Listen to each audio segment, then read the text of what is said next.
welcome back, and today I'm going to talk about my first 2024 Senate predictions, so let's start.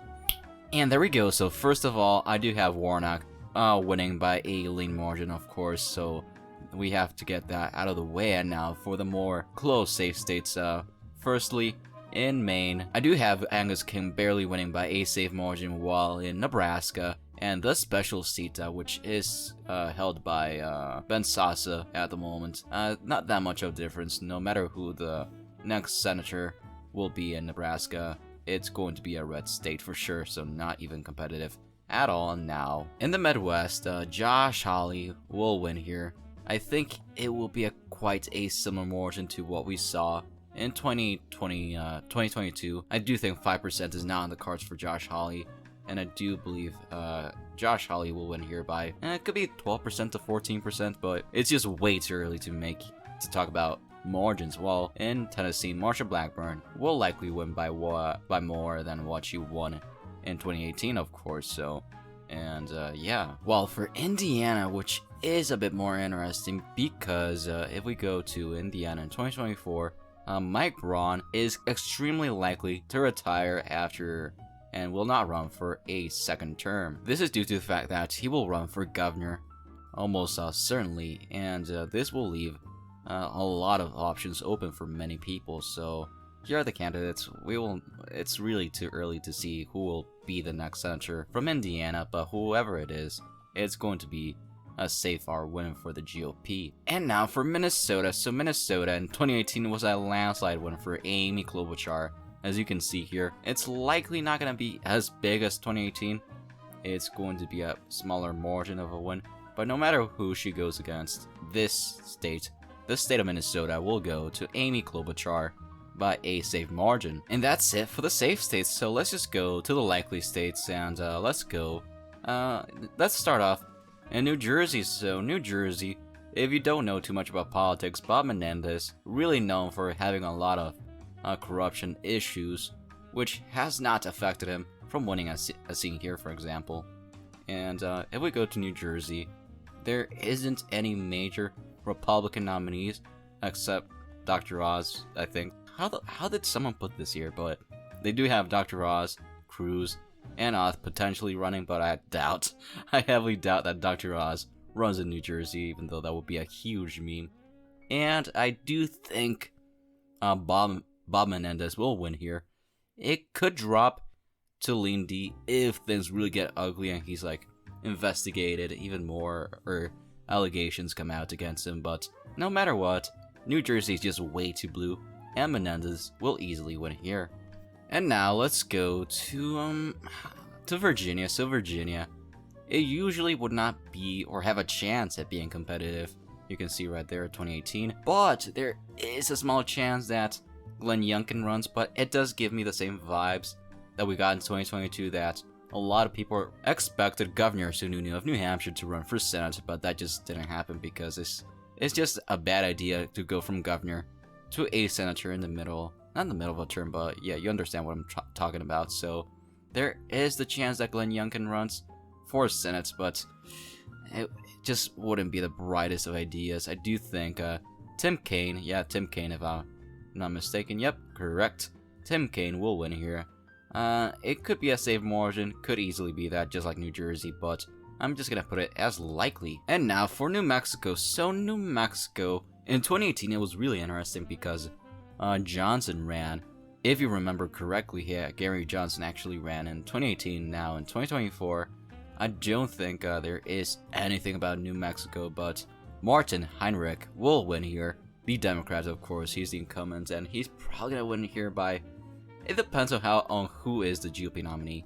If Donald Trump is a GOP nominee, then we could see a lot of these states move to the left from my current prediction, but I do have Heinrich winning by, I don't know, 8%, something like that. It's just way too early. But moving on, let's go to Pennsylvania. So to Pennsylvania, in 2022, we saw how it won for the GOP, but in 2018, if you don't know, Bob Casey Jr. is basically an electoral juggernaut in Pennsylvania. He is incumbent and has a lot of crossover appeal from many people. It doesn't say. Let's just go to 2018, I guess. and you can see he trounced on Lou Barletta, who was almost the GOP nominee in 2022 for the governorship, and I expect him to win quite big in 2024. Yeah, sorry about that. I'm still trying to get used to it. And I see Bob Casey winning here by a likely margin. It's probably gonna be someone like McCormick as the GOP nominee, maybe Kathy Barnett. No matter who's the nominee, Bob Casey will win here. Michigan with Stabenow. Yep, Stabenow. I'm not too sure if there's gonna be a 2024 page. So, John James throwback, who is now a House representative. Stabenow. Let's go to 2024 if there's an image, or I should say a link. And there is some candidates, as you can see. The smart option would be Peter Meyer because of the fact that Stabenow is really strong incumbent, and you would need somewhat of a moderate person to run against her. And I do have Stabenow winning here by a likely margin of probably like a low likely margin, especially since 2024 is looking like Michigan will stay blue at the moment. And yeah, let's go to the next one. So yeah, for a major swing race in 2024 for West Virginia. So West Virginia was a Manchin win, and Manchin back then did have more appeal towards Trump voters, and in 2024 it's not looking as well. He has dropped in approval within Republican voters, which will hurt him. And because he helped Biden, a lot of people that are Republican are not going to vote for Joe Manchin, as well that it is a presidential year, so it's going to be quite hard to get as many Republican split tickets. And here are the nominees. Alex Mooney, right here, could actually be the nominee. There's also Jim Justice, who would be the most strong candidate in the Republican Party in this race, in my opinion. I think that no matter who the nominee is, as long as that person doesn't have a huge baggage, I do think Manchin is pretty much DOA, and he will lose here by a likely margin against whoever the GOP nominates. It could drop to lean or even tilt, depending on how things go if the GOP nominee has a scandal, but you would never know with Joe Manchin. We will see how things go, but at the moment, he really is in a tough position. And now for the Sunbelt state of Florida. So Florida, it was a really tight win for Scott, Rick Scott in 2018 against Bill Nelson, who was incumbent back then. Really was another Florida moment which was really close. And 2024, it's really not looking too good for the Florida Democrats. Stephanie Murphy would be a decent nominee by the Democrats and could maybe drop this race to more a competitive standard, but whoever the Democrats nominate, it's just not looking good for them in the state. And the state is just trending more and more to the right. And I do have Rick Scott winning here by a low likely margin. Could be anywhere from 5% to 8%. Who knows really, but Rick Scott is almost certainly gonna win unless there's some weird huge gap by them, or we see Trump run third party in 2024, which would make things so much more complicated in the Senate and governorships and the House races. But let's not get ahead of ourselves, and let's go to the following race in Wisconsin. So Wisconsin, it was really close, and let me just show you. In 2022, it was a 1% win, I think, for Ron Johnson, and now in 2024, it's still weird to say that. It is not looking good for the GOP. I think Tammy Baldwin is on track to likely win re-election. I think Baldwin is here. Yep, she's gonna run for re-election. And there's Mike Gallagher, who has at times expressed thoughts of running for Senate. But even if he's the nominee, or whoever the Wisconsin GOP nominates, it's gonna be a big issue for the Republicans here. I do think Tammy Baldwin could win here by a likely margin, and I wouldn't be surprised by that. But for now, I'm gonna leave it as lean D. It just depends on a lot of things, especially on who wins in the presidential race. But I think a high lean margin is quite suitable. Let's move on to Texas. So Texas with Ted Cruz, who has low approval. I do think in 2024 it will depend on who the Democrats nominate. But if the GOP nominates both Ted Cruz and Donald Trump, then Texas will be closer. And here are the Democrat candidates. I think the best Democrat candidate would be someone like Cuellar, House Representative. Cuellar would do quite well, but there's probably a decent chance we get one of the Castro brothers as the Democrat nominee. And I do have this race as Leonard. I do think it will be close, but I doubt that the Democrats win here unless they nominate someone better, but we will see. And now for Arizona. Arizona is really one that could go either way. It's depends on a whole lot of issues, especially if Sinema runs or not in 2024. It's also because of the fact that she might get primaried by it's not working for some. Oh, there we go. She might get primaried by Gallego because, you know, Sinema is quite unpopular with Democrat voters in Arizona. So Ruben Gallego, which could make things more awkward for the Arizona Democrats. But the Republicans there's a chance they renominate Blake Masters, who lost by almost 5%.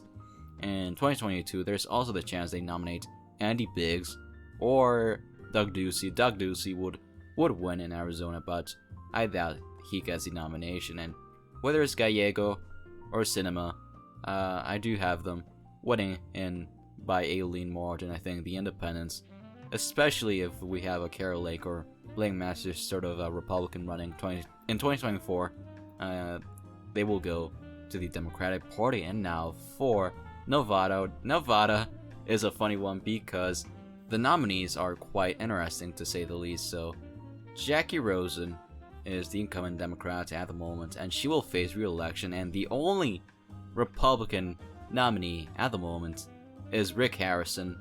Rick Harrison has stated the fact that he may run someday for office, and it would be a huge meme if he is the GOP nominee.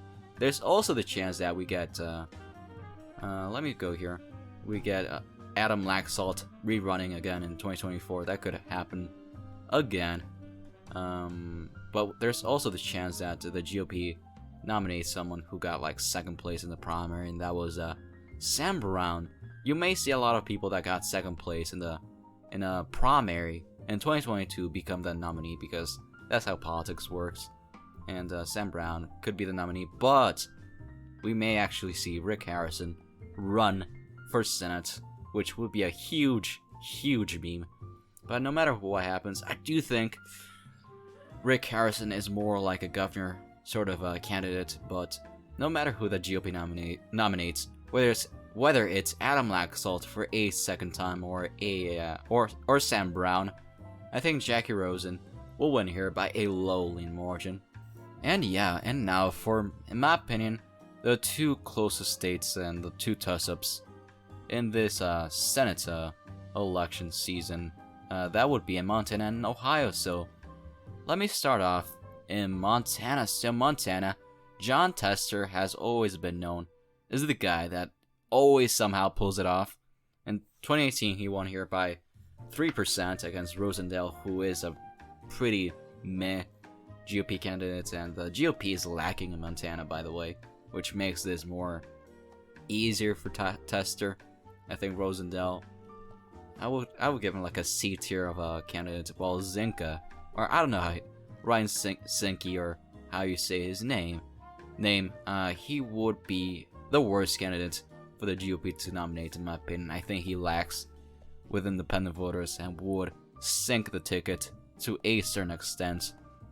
In 2022, we saw how Democrats still have some power and are able to appeal to rural areas if the GOP nominee is quite mediocre, and we may see that in 2024, which is why if Zinke is the Republican nominee, at the moment I do see Jon Tester barely winning, just like all the times before, by a tilt margin in a really close race, because of the fact that there will be split ticket voters, and I think Jon Tester would barely win here, but it could easily go by a tilt margin or a lean margin to the GOP, but for now, I will actually give this as a Democrat win. And now for Ohio. So Ohio, things have gotten worse for the incumbent Sherrod Brown because Sherrod Brown won here by 6%.